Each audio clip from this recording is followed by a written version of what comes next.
The Bihar teachers history makers के मेरी mobile मेरी शिक्षा मंच पर एक बार फिर से आप सभी का स्वागत है। मैं धीरेन्द्र कुमार। पिछली वीडियो में हमने जाना था प्रकाश के अपवर्तन के बारे में, प्रकाश के अपवर्तन के नियम के बारे में और प्रकाश के अपवर्तन की विशेषताओं के बारे में।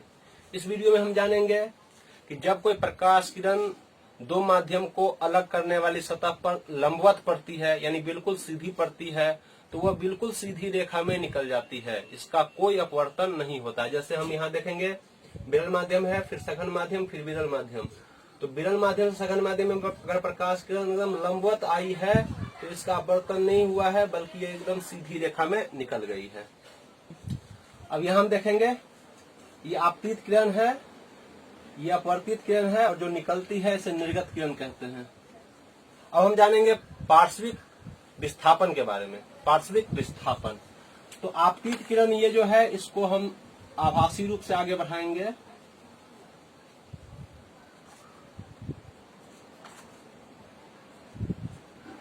और निर्गत किरण के समांतर ले आएंगे।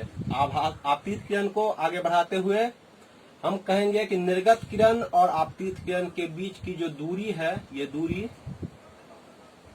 आपतित किरण ये है और ये निर्गत किरण है। आपतित किरण और निर्गत किरण के बीच की दूरी को कहेंगे पार्श्विक विस्थापन।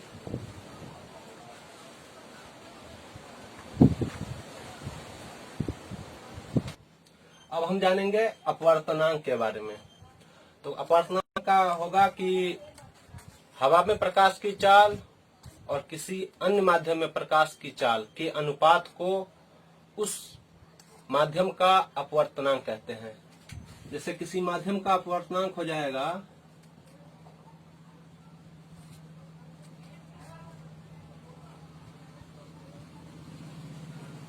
हवा में प्रकाश की चाल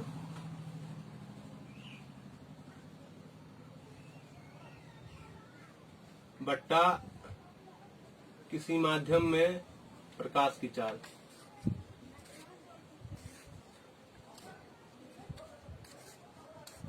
हमें जिस माध्यम में प्रकाश की चाल निकालना है, तो मान लीजिए अगर हमें निकालना है जल का अपवर्तनांक, तो लिखेंगे जल का अपवर्तनांक बराबर हवा में प्रकाश की चाल बट्टा जल में प्रकाश की चाल। या अगर हमें निकालना है कांच का अपवर्तनांक, तो लिखेंगे कांच का अपवर्तनांक बराबर हवा में प्रकाश की चाल बट्टा कांच में प्रकाश की चाल। हमें जिस चीज का अपवर्तनांक निकालना है, तो हवा में प्रकाश की चाल बट्टा उस माध्यम में अपवर्तनांक की चाल को सूचित किया जाता है न्यू से। तो ये न्यू माध्यम को इंग्लिश में कहा जाता है मीडियम, बराबर हवा में प्रकाश की चाल। हवा में प्रकाश की चाल को सी से सूचित किया जाता है, याद रखेंगे। हवा में प्रकाश की चाल सी जानते हैं 3 लाख किलोमीटर प्रति सेकंड होता है, बट्टा किसी माध्यम में प्रकाश की चाल, तो प्रकाश की चाल सी और माध्यम ये एम। जैसे हमें अगर निकालना है कांच में प्रकाश की चाल, तो जी लिखेंगे बराबर सी बाय सी जी। या अगर हमें जल का अपवर्तनांक निकालना है, तो यहाँ देंगे डब्ल्यू वाटर बराबर सी बाय सी डब्ल्यू। तो हमें जिस चीज का अपवर्तनांक निकालना है, एम का मतलब मीडियम, कोई भी मीडियम हो सकता है, जी का मतलब ग्लास, ग्लास मतलब कांच। अगर हमें कांच का अपवर्तनांक निकालना है, तो कांच का अपवर्तनांक बराबर हवा में प्रकाश की चाल बट्टा कांच में प्रकाश की चाल। और हमें वाटर, डब्ल्यू मतलब वाटर, जल, अगर हमें जल का अपवर्तनांक निकालना है, तो जल का अपवर्तनांक बराबर हवा में प्रकाश की चाल बट्टा जल में प्रकाश की चाल। तो किसी हवा में प्रकाश की चाल और किसी अन्य माध्यम में प्रकाश की चाल के अनुपात को उस माध्यम का अपवर्तनांक कहा जाता है। अपवर्तनांक को सूचित किया जाता है न्यू से, जिसे स्मॉल एन लिखा जाता है।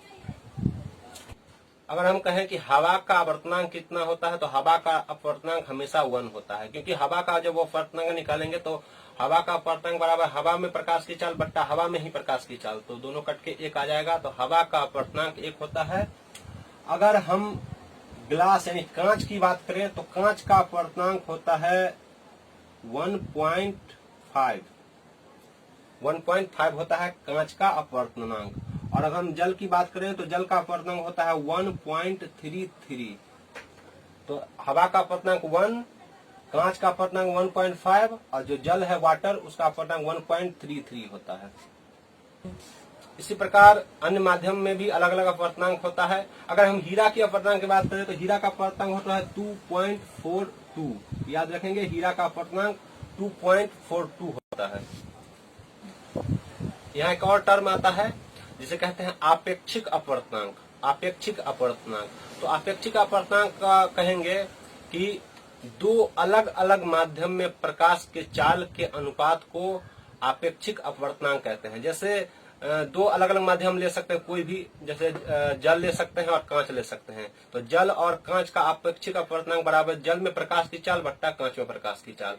जैसे हम ले सकते हैं हवा या कांच, तो हवा में प्रकाश की चाल बट्टा कांच में प्रकाश की चाल, तो इसे कहेंगे आपेक्षिक अपवर्तनांक। अब हम जानेंगे लेंस के बारे में, LENS, लेंस। तो कहेंगे कि दो पारदर्शक सतहों से घिरा हुआ पदार्थ लेंस कहलाता है। उसमें दो सतह होते हैं, दो पारदर्शक सतह होते हैं जिसके आर पार दिखाई पड़े। लेंस का उपयोग किया जाता है कैमरा में, आजकल मोबाइल में भी लेंस का उपयोग होता है। आंख में होता है, हमारे आंख में उत्तल लेंस होता है, तो आंख में होता है लेंस, कैमरा में होता है, दूरबीन में होता है, चश्मा में होता है और सूक्ष्मदर्शी में होता है। तो इन सबों में लेंस का उपयोग किया जाता है। अब हम जानेंगे लेंस होते हैं दो प्रकार के। लेंस दो प्रकार के होते हैं। पहला होता है अवतल लेंस,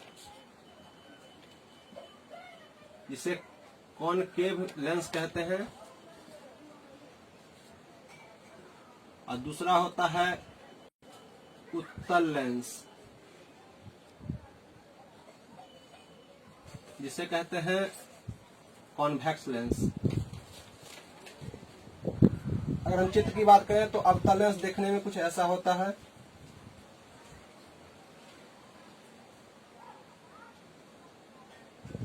और यह अवतल लेंस है, और उत्तल लेंस कुछ इस तरह का होता है।